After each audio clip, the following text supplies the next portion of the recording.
तो वहीं संसद का शीतकालीन सत्र शुरू होने जा रहा है और फिलहाल इसकी शुरुआत आज हो चुकी है। 11 बज चुके हैं, जिसका सभी को बेसब्री से इंतजार था। संसद के शीतकालीन सत्र से पहले प्रधानमंत्री नरेंद्र मोदी भी मीडिया से रूबरू हुए थे, जिसमें उन्होंने 10 मिनट मीडिया से बातचीत भी की। अब संसद सत्र की शुरुआत हो चुकी है, जिसमें विपक्ष लगातार सरकार को एसआईआर के मुद्दे पर घेरने का प्रयास करेगा। विभिन्न मुद्दों को आज वो इस संसद सत्र में, शीतकालीन सत्र में उठाने जा रहा है। संसद सत्र की जो शीतकालीन सत्र जिसे कहा जा सकता है, इसकी शुरुआत हो चुकी है। संसद की सीधी तस्वीरें आपको लाइव हम दिखा रहे हैं। मुझे अत्यंत दुख के साथ सभा को हमारे 5 पूर्व साथियों के निधन के बारे में सूचित करना है। कर्नल सोनाराम चौधरी राजस्थान के बाड़मेर संसदीय निर्वाचन क्षेत्र से 11वीं, 12वीं, 13वीं और 16वीं लोकसभा के सदस्य रहे। अपने कार्यकाल के दौरान वे कई संसदीय समिति के सदस्य भी रहे। उन्होंने राजस्थान विधानसभा के सदस्य के रूप में भी अपनी सेवाएं दी। कर्नल सोनाराम चौधरी का निधन 80 वर्ष की आयु में 20 अगस्त 2025 को दिल्ली में हुआ। प्रोफेसर विजय कुमार मल्होत्रा राष्ट्रीय राज्य क्षेत्र दिल्ली के दक्षिण दिल्ली संसदीय निर्वाचन क्षेत्र से 6ठी, 9वीं, 13वीं और 14वीं लोकसभा के सदस्य रहे। वे वर्ष 1994 से 99 तक राज्यसभा के सदस्य भी रहे। प्रोफेसर मल्होत्रा ने लोक लेखा समिति, सरकारी उपकरण संबंधी समिति, परिवहन और पर्यटन संबंधी समिति, सरकारी आश्वासन संबंधी समिति के सभापति के रूप में अपनी सेवाएं दी। वे अन्य कई संसदीय समितियों के सदस्य भी रहे। वे 2008 से 2013 तक दिल्ली विधानसभा में नेता प्रतिपक्ष भी थे। प्रोफेसर विजय कुमार मल्होत्रा का निधन 93 वर्ष की आयु में 30 सितंबर 2025 को नई दिल्ली में हुआ। श्री रवि नायक गोवा के पणजी संसदीय निर्वाचन क्षेत्र से 12वीं लोकसभा के सदस्य थे। वे 6 कार्यकाल के लिए गोवा विधानसभा के सदस्य रहे तथा तत्कालीन गोवा, दमन एवं दीव विधानसभा के सदस्य भी रहे। उन्होंने क्रमशः गोवा के मुख्यमंत्री, उप मुख्यमंत्री के रूप में 2 कार्यकालों तक अपनी सेवाएं दी। वे गोवा सरकार में विभिन्न विभागों की मंत्री के रूप में भी उन्होंने सेवाएं दी।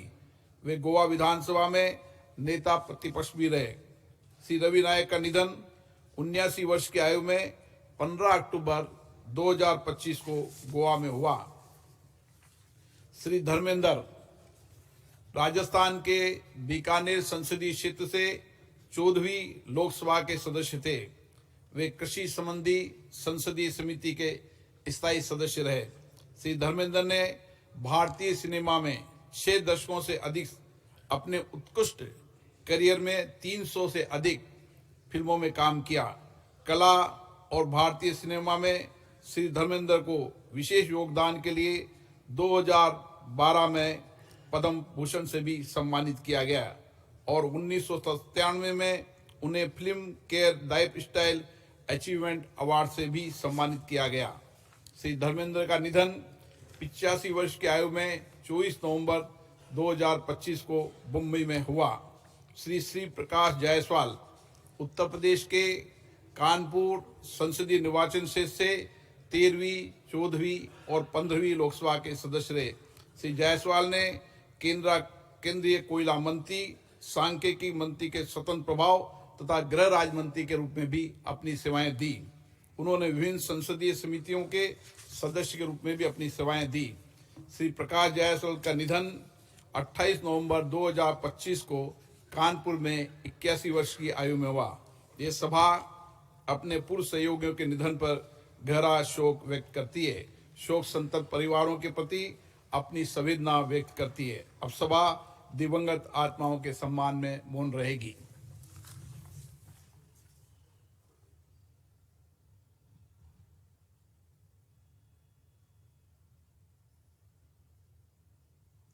ओम शांति।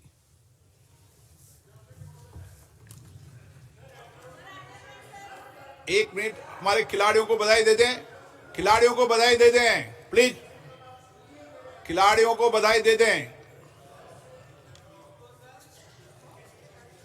माननीय सदस्यगण, संपूर्ण देश के लिए अत्यंत गौरव और सम्मान का विषय कि भारत की महिला क्रिकेट टीम ने 2 नवंबर 2025 को दक्षिण अफ्रीका को हराकर महिला क्रिकेट विश्व कप 2025 का खिताब जीत लिया है। साथ ही हमारे लिए यह भी बड़ी प्रसन्नता का विषय है कि भारतीय महिला ब्लाइंड क्रिकेट टीम ने दिनांक 23 नवंबर 2025 को नेपाल को हराकर पहला T20 महिला cricket world cup of for the blind 2025 जीता है। इसी क्रम में आपके साथ साझा करते हुए मुझे अत्यंत प्रसन्नता हो रही है कि भारतीय महिला कबड्डी टीम ने 24 नवंबर 2025 को चीनी ताइपेई को हराकर महिला कबड्डी विश्व कप खिताब जीत लिया है। इसके अतिरिक्त 15 से 26 नवंबर 2025 के दौरान जापान में आयोजित डेफ ओलंपिक्स प्रतियोगिता में भारत ने अब तक सर्वश्रेष्ठ प्रदर्शन करते हुए कुल रिकॉर्ड 20 पदक जीते हैं, जिसमें 9 स्वर्ण, 7 रजत तथा 4 कांस्य पदक शामिल हैं। हमें अपने खिलाड़ियों पर गर्व है। इन युवा खिलाड़ियों ने उत्कृष्ट कौशल, दृढ़ संकल्प, अनुशासन और टीम भावना का प्रदर्शन करते हुए ये असाधारण सफलता प्राप्त की है। हमारे खिलाड़ियों का शानदार प्रदर्शन न केवल उनकी व्यक्तिगत प्रतिभा को दर्शाता है, बल्कि हमारे एथलीटों की सामूहिक शक्ति, संकल्प और समर्पण को भी दर्शाता है।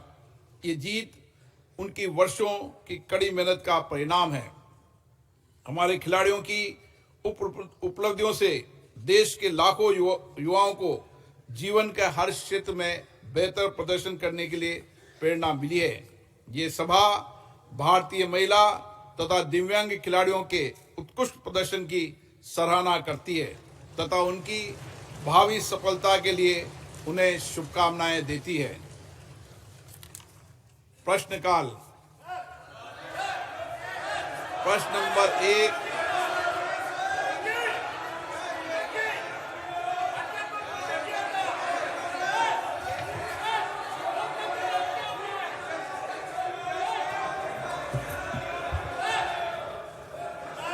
अध्यक्ष जी, माननीय सदस्यगण, आज शीतकालीन सत्र का पहला दिन है। मेरी सभी माननीय सदस्यों से ये अपेक्षा है कि वह सदन में रचनात्मक और सक्रिय भागीदारी निभाएं। लोकतंत्र में सहमति असहमति जनतंत्र में होती रही है। वैचारिक मतभेद भी होते हैं, लेकिन उसकी चर्चा संवाद से उसका समाधान निकलता है। समाज सेवा ये उनकी निरंतरता रही है। राजनीतिक क्षेत्र उसका एक पहलू रहा है, लेकिन मुख्य धारा समाज सेवा की रही है। समाज के प्रति समर्पित होकर के जितना कुछ अपने युवा काल से लेकर अब तक वो करते आए हैं, करते रहे हैं, वो हम सभी समाज सेवा के प्रति रुचि रखने वाले लोगों के लिए एक प्रेरणा है, एक मार्गदर्शन है। सामान्य परिवार से, सामान्य समाज से, सामान्य क्षेत्र, राजनीतिक जहां अलग अलग करवट बदलती रही है, उसके बावजूद भी आपका यहां तक पहुंचना, हम सबका मार्गदर्शन प्राप्त होना, ये भारत के लोकतंत्र की सबसे बड़ी ताकत है।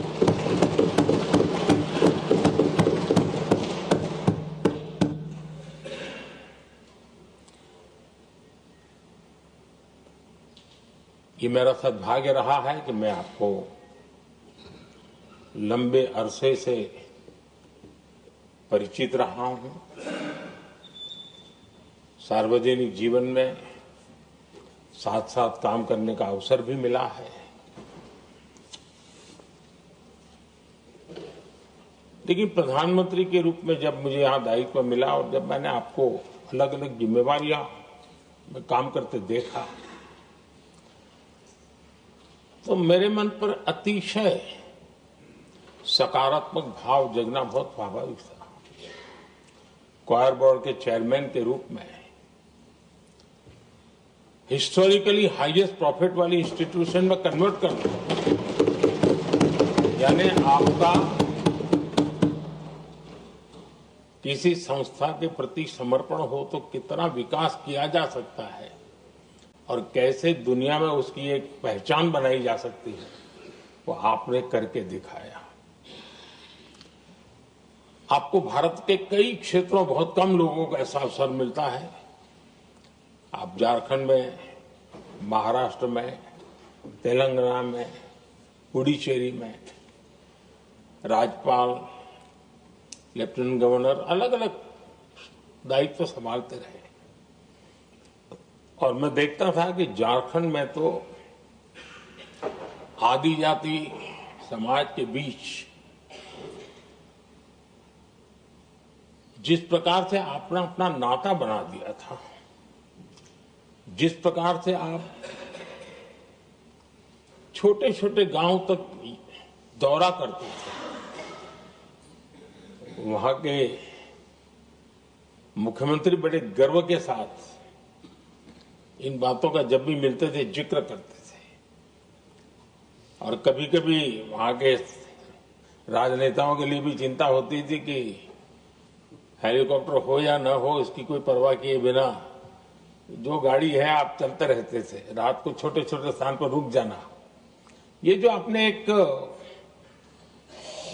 अपना सेवा भाव था, उसको राज्यपाल के पद पर रहते हुए भी जिस प्रकार से आपने उसको एक नई ऊंचाई दी, इससे हम भली भांति परिचित हैं।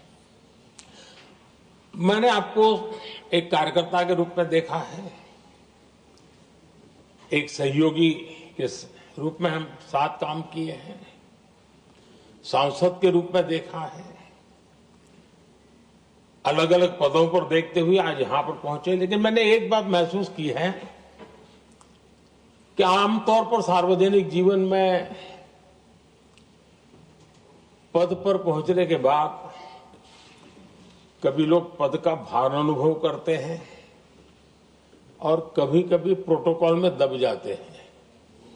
लेकिन मैंने देखा है कि आपको और प्रोटोकॉल का कोई नाता ही नहीं रहा है। आप प्रोटोकॉल के परे रहे।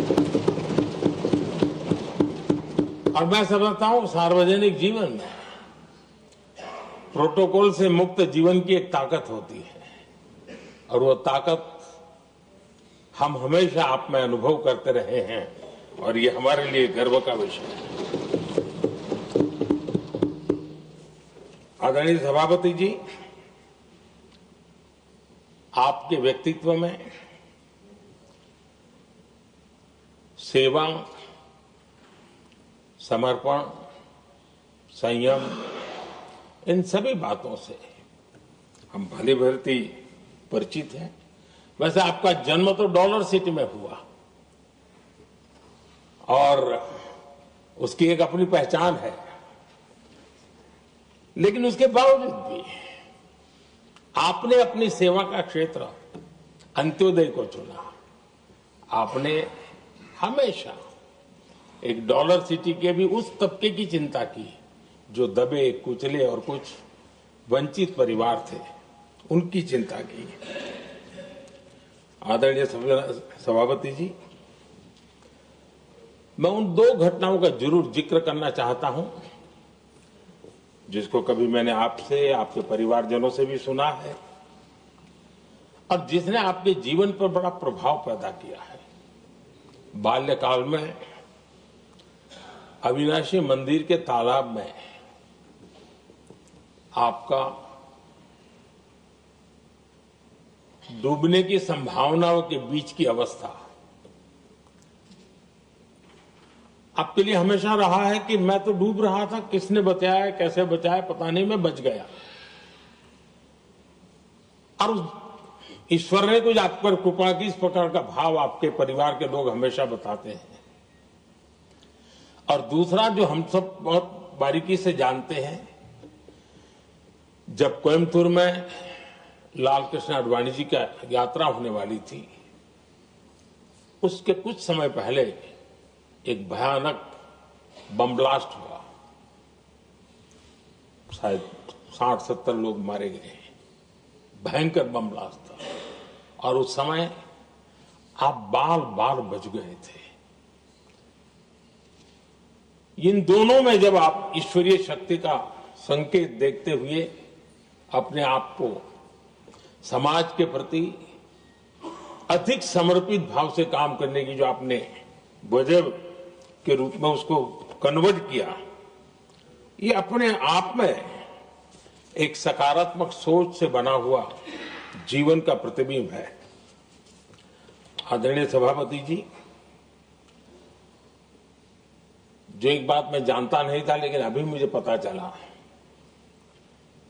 आप शायद अभी उपराष्ट्रपति बनने के बाद काशी गए थे और आपका काशी का दौरा था, तो एक सांसद के नाते स्वाभाविक रूप से मेरा मन वहां सब कुछ ठीक ठाक हो ही रहता है। लेकिन आपने वहां एक बात बताई जो मैंने सुनी, मुझे मेरे लिए नई बात थी। आपने वहां कहा कि आप वैसे तो नॉनवेज के आदी थे, लेकिन जब पहली बार आप काशी गए थे जीवन में और काशी में पूजा वगैरह की, माँ गंगा को अपने आशीर्वाद प्राप्त किया माँ गंगा से, और पता नहीं आपके भीतर एक संकल्प जगा और उस दिन से आपने तय किया कि आप अब नॉनवेज नहीं खाएंगे। अब ये कोई न कोई सात्विक भाव, कोई नॉनवेज खाने वाले बुरे हैं ऐसा मैं नहीं कह रहा हूं, लेकिन आपके मन में काशी की धरती पर विचार आया, तो एक सांसद के नाते मेरे लिए भी एक स्मरण रखने वाली एक घटना के रूप में मैं उसको हमेशा याद रखूंगा। भीतर कोई न कोई आध्यात्मिक भाव जो इस प्रकार की दिशा में ले जाने की प्रेरणा देता है। आदरणीय सभापति जी, छात्र जीवन से आपकी नेतृत्व सामर्थ्य रहा है। आज राष्ट्रीय नेतृत्व की दिशा में आप हम सब का मार्गदर्शन करने के लिए यहां विराजमान है, यह हम सब के लिए गर्व का विषय है। आदरणीय सभापति जी, आप लोकतंत्र के रक्षक के रूप में अपनी जवानी में, युवा अवस्था में, जब किसी को भी सरल मार्ग से जाने का मन कर जाता है, आपने वो रास्ता नहीं चुना, आपने संघर्ष का रास्ता चुना। लोकतंत्र पर आए हुए संकट के सामने मुकाबला करने का रास्ता चुना और आपने आपातकाल में एक लोकतंत्र के सिपाही की तरह जिस प्रकार से लड़ाई लड़ी, शासनों की सीमाएं थी, मर्यादाएं थी, लेकिन जज्बा कुछ और ही था। और वह उस क्षेत्र के सभी, उस सब पीढ़ी के नौजवान आज भी इमरजेंसी के खिलाफ की आपकी जो लड़ाई थी, लोकतंत्र के लिए आपका संघर्ष था, उसमें आपने जन जागृति के जो विविध कार्यक्रमों को अपनाया था, लोगों को जिस प्रकार से आप प्रेरित करते थे, वे हमेशा हमेशा के लिए लोकतंत्र प्रेमियों के लिए एक प्रेरणा देने वाली घटना रही। आप एक अच्छे संगठक रहे हैं, मैं भली भांति जानता हूं। आपने संगठन में जो भी दायित्व संभालने का अवसर आया, आपने उस जिम्मेवारी को चार चांद लगा दिए, अपने परिश्रम से लगा दिए। आपने हमेशा सबको जोड़ने का प्रयास किया, नए विचारों को स्वीकार करने का प्रयास किया, नई पीढ़ी को अवसर देने का प्रयास किया। ये हमेशा संगठन में आपके कार्य की विशारद रही। कोयम्बतूर की जनता ने आपको सांसद के रूप में यहां सेवा करने के लिए भेजा और तब भी आपने सदन में रहते हुए हमेशा उस क्षेत्र के विकास के लिए अपनी बातों को बड़ी प्रमुखता से लोगों के सामने रखा, सदन के सामने रखा। ये आपका लंबा अनुभव सदन में सभापति के रूप में और राष्ट्र में उपराष्ट्रपति के रूप में बहुत ही प्रेरक रहेगा, हम सबको मार्गदर्शक रहेगा। और मुझे पूरा विश्वास है कि मेरी तरह इस सदन के सभी सदस्य इस गौरवपूर्ण पल को जिम्मेवारियों के साथ आगे बढ़ाएंगे। इसी भावना के साथ मेरी तरफ से, सदन की तरफ से आपको बहुत बहुत शुभकामनाएं देता हूं।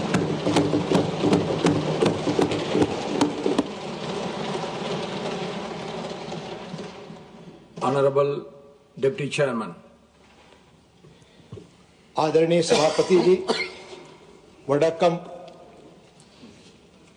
अभिवादन। यह सुखद संयोग है कि लगभग 7.5 दशकों बाद डॉक्टर सर्वपल्ली राधाकृष्णन जी, जो तमिलनाडु में जन्मे, देश के सर्वोच्च पंचायत के उच्च सदन के पहले सभापति और देश के पहले उपराष्ट्रपति बने, उन्हीं महान शख्सियत के उत्तराधिकारी के रूप में आज आप उसी महान विरासत और दायित्व को संभाल रहे हैं। आपका नाम भी वही है। कहते हैं आपके जन्म के 1 सप्ताह बाद आदरणीय राधाकृष्णन जी दूसरी बार उपराष्ट्रपति बने थे और उनके नाम पर आपका नाम रखा गया। आपको बहुत बधाई, आपका हार्दिक स्वागत। सभापति जी, आप तमिलनाडु से आते हैं, महान राज्य जिसकी संस्कृति, भाषा, हेरिटेज और कंट्रीब्यूशन पर मुल्क को फक्र है, जहां हजारों वर्ष पहले महान संत तिरुवल्लुवर ने तिरुकुरुल महान ग्रंथ लिखा। कुरुल 571वें में कहा गया, उसका एसेंस है कि किसी समूह को पूरी क्षमता तक पहुंचने के लिए एक ऐसे रहनुमा नेता की आवश्यकता होती है जो सहानुभूति रखता हो, जो दूसरों की जरूरतों और भावनाओं को समझ सके, उनसे जुड़ सके। यह सहानुभूति नेतृत्व एक सकारात्मक माहौल को बढ़ावा देता है, जहां लोग खुद को मूल्यवान समझते हैं और सामान्य लक्ष्यों की दिशा में काम करने के लिए प्रेरित होते हैं। आपके अंदर दूसरों के प्रति सहानुभूति है, सकारात्मक माहौल बनाने की प्रबल इच्छा हमने देखी। आपके जीवन, आपसे हुई मुलाकातें, आपके प्रयास काम के आधार पर और इधर विश्वविद्यालयों, सार्वजनिक संस्थानों, विधायिकाओं में संविधान दिवस के अवसर पर जो कुछ भी आपने कहा, उससे आपके व्यक्तित्व की 4-5 चीजें बड़ी विलक्षण और अलग मुझे लगती हैं। पहला, डायलॉग में यकीन, डिबेट में यकीन, दूसरे के मत को सुनना और सम्मान देना। दूसरा, कन्विक्शन, 16 वर्ष की उम्र में जो ठीक लगा, जो मार्ग आपको, जो आस्था, जो विचार पसंद आया, उस पर आप चले। इसकी परवाह आपने नहीं की कि उस विचारधारा के समर्थक वहां हैं या नहीं। यह आपके बारे में जानते हुए मुझे महान लिंकन के उस पत्र का स्मरण हुआ जो उन्होंने प्राइमरी स्कूल के उस अध्यापक को लिखा था जहां उनका बच्चा पढ़ता था। उसमें अनेक चीजों के साथ उन्होंने एक कामना और की थी कि मेरे बच्चे को ऐसी शिक्षा मिले, जब भीड़ कोई और चीज महसूस करती हो और वो अकेला हो, अकेले महसूस करे कि मैं ठीक रास्ते पर हूं, तो उस पर चले। आप में यह गुण हमने पाया। कर्म के स्तर पर हमारे समाज की एक खासियत है। हमारे यहां हरिऔध सिंह उपाध्याय एक बड़े कवि हुए, उन्होंने कल्पना की हमारे यहां कर्मवीर हों। शब्दवीर बहुत मिलते हैं, आलोचना आसान है पर कर्म करना कठिन। आपने त्रिपुर के टेक्सटाइल इंडस्ट्री में बड़ा योगदान दिया। उसके बाद कोयर बोर्ड के अध्यक्ष के रूप में आदरणीय प्रधानमंत्री जी ने कहा, आपने बहुत रचनात्मक और बहुत बेहतर प्रयास किए। साथ ही लोकतंत्र में विधायिका के उसमें आपकी गहरी आस्था हमने देखी। आपसे जो भी मुलाकातें हुई उनके आधार पे कह सकता हूं कि आपका हमेशा एक ही कंसर्न हमने पाया, सदन में श्रेष्ठ संवाद कैसे हो, सभी अपना अपना पक्ष या मत रखें, पर संसदीय मर्यादाओं के तहत आपके नेतृत्व रहनुमाई में यह उच्च सदन ऐसा ही आदर्श कायम करेगा, यह मेरा यकीन है। सभापति जी, आप जैसा मैंने उल्लेख किया तमिलनाडु से हैं। 10वीं सदी के चोल राजा परांतक पहले के उत्तर मेरूर अभिलेख में प्राचीन भारत के ग्राम पंचायतों में लोकतांत्रिक प्रक्रियाओं और पद्धतियों का विवरण दर्ज है। भारत में कैसे लोकतंत्र की जड़ें हजारों वर्ष पुरानी हैं, हमारे संविधान सदन की दीवारों पर हजारों वर्ष पहले आचार्य कौटिल्य का कहा लिखा है, प्रजा सुखे राज्यम प्रजा नाम तू हिते हितम, प्रजा के हित में ही राजा का हित है और राजा और प्रजा के सुख में ही राजा का सुख है। आपके मार्गदर्शन में इसी भावना के तहत हम अपनी इस महान संस्था को, इस विरासत को आगे ले जाएंगे